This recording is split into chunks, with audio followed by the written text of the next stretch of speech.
What's going on, guys? I am back with a show and tell of a more of kind of a review slash show and tell, I guess, of a holster that I just got.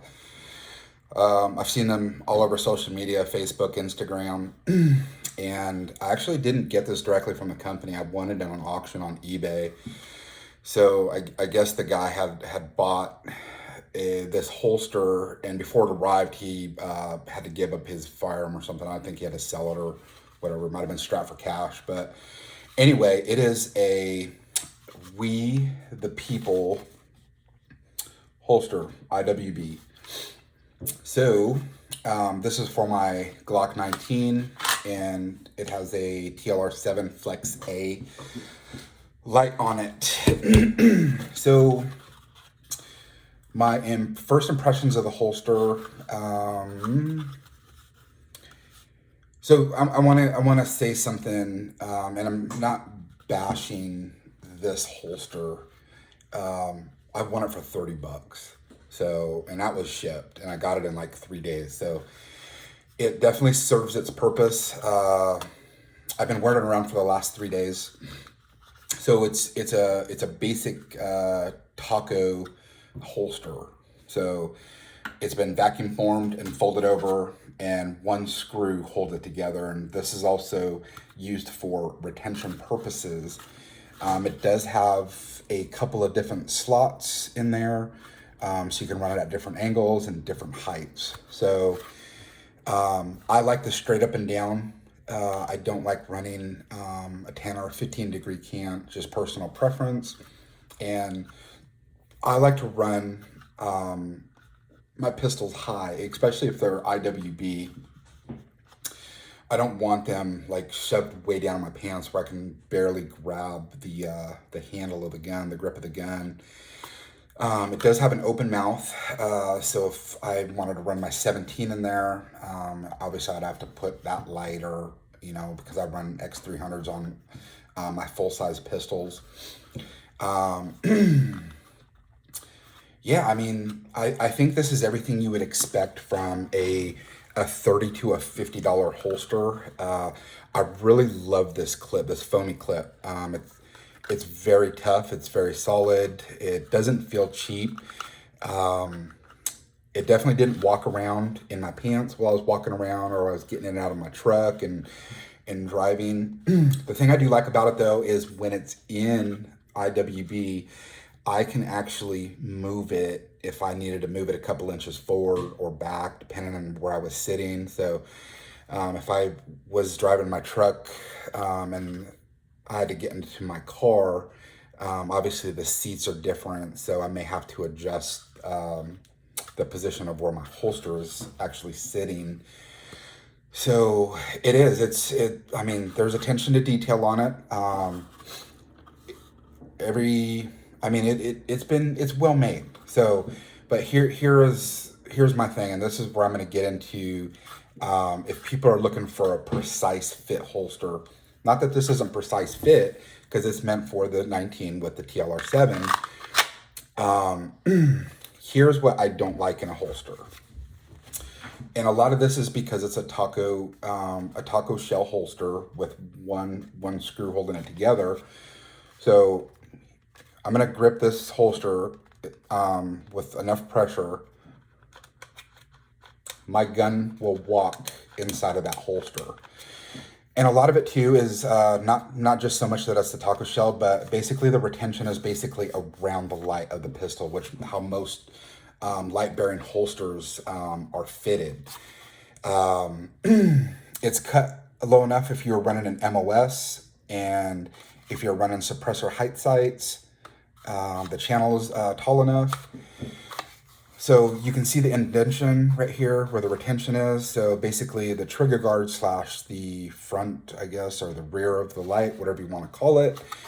I do like that how they cut this angle so I can get all the purchase on the grip of the gun when I'm deploying it. There's some holsters that miss this step, and I find that I have to get my Dremel out and basically make this type of cut or some type of cutaway. So before I got a light for this, I was running a crossbreed holster, an IWB, super comfortable holster. I've never ran a hybrid holster before, not like this. The thing I didn't like about it was that there's this big leather back pad, and every time I would reach for my gun, my thumb would get caught in the leather, so I ended up having to cut the leather out, around basically the same shape as this Kydex holster. So anyway, that's neither here nor there. I'm talking about this holster. Does it serve its purpose? Absolutely, 100%. I think it's good enough for what I do for my daily carry. I basically have, I don't know how many holsters. I'm sure there's a lot of you like me that have spent hundreds and hundreds and hundreds of dollars on holsters, and they're just not for you, or they're not for the attire that you're wearing. So I have several holsters, and I have holsters that I thought were the greatest thing on the planet, and they ended up not working as great. I have holsters for summertime, fall time, wintertime, springtime, or depending on what I'm wearing, if I'm wearing cargo shorts or slacks or jeans, whatever it be. And so I did reviews on some other holsters a few years ago, and I have carried a 1911 for, oh God, probably 15 plus years. So a lot of you know 1911s are extremely heavy. They're not too bulky. They're just more, the weight is what kills you. So I found a setup that works really great for me. First and foremost is a great gun belt. Back in, oh God, I want to say 15, 16 years ago, there was a company called C5 Leather, and I don't think he's around anymore. So I ordered one of his belts, and it was probably the best thing I'd ever purchased. I think it cost me like $60.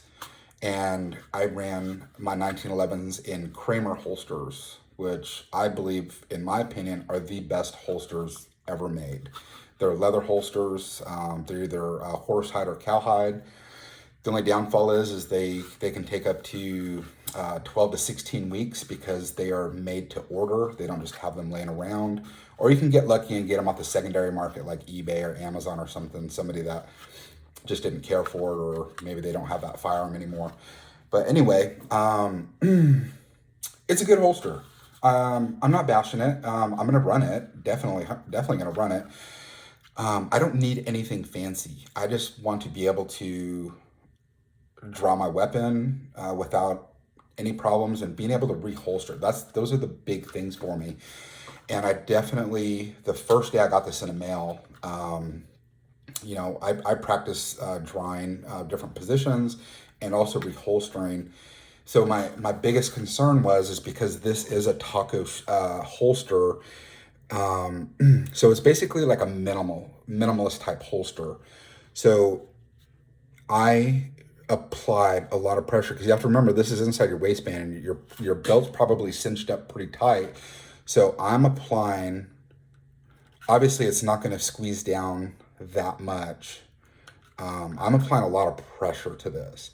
But anyway, from seated positions, standing positions, for every position, I wanted to make sure I could reholster my firearm, and it had zero problems.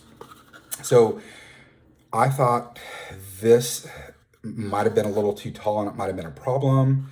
It actually isn't. So I want to make sure we get all the dimensions in there. So if you guys have been looking at these and you've been wanting one, I would say go for it. I would order it again, 100%.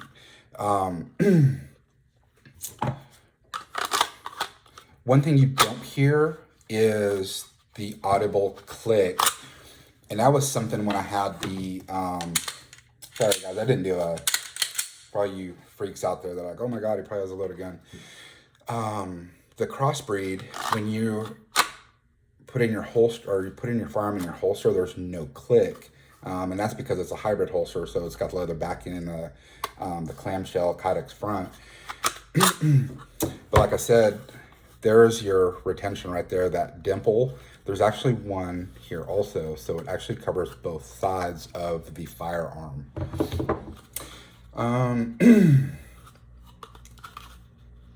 I don't know what else to say about it.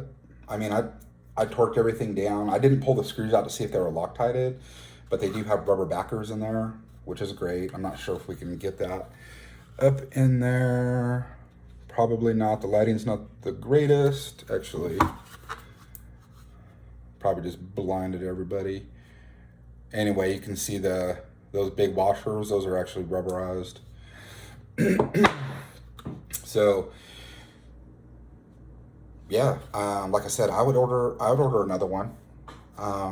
There's just so many holsters out there on the market right now, and I think everybody wants the coolest thing that all these Top Gunners are running, and I think you'll be surprised that even just these minimal holsters will serve the same function as, you know, those $100 to $200 holsters that are also out on the market that are all fancy and don't get me wrong, they're fantastic holsters, but this serves the same purpose. So I don't see this breaking down on me. And if it did, I'm out $30 and I'll order another one.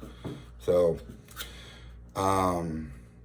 I've read lots of good reviews on it. I was on their website. I was reading one guy's review some guy did a YouTube video on this, and he was bashing the company. And he didn't even have a holster in the review. He was basically like whining and crying about this company. So I've obviously had worse holsters. I've had cheaper holsters. I've even had more expensive holsters that weren't as good as this. So the attention to detail is there, guys. Everything is smooth. There's no sharp edges on anything. All the hardware's there. Love this clip. I'm going to keep saying that. Look how thick that clip is. That thing is not going anywhere. It's not breaking. I've had holsters where they went a little cheap on their clip and they didn't last long.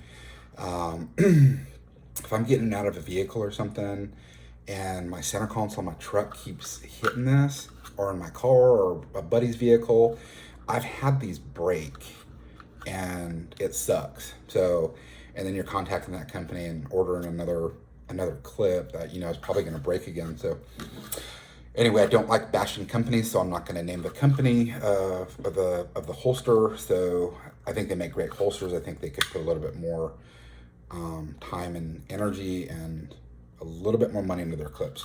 But anyway, guys, this is going on a 13-minute video, probably a little excessive for my review and a show and tell. But I'm sure some of y'all that are watching this run these. Let me know what you think. If you have any questions, let me know. But it looks good, guys. Have a good one.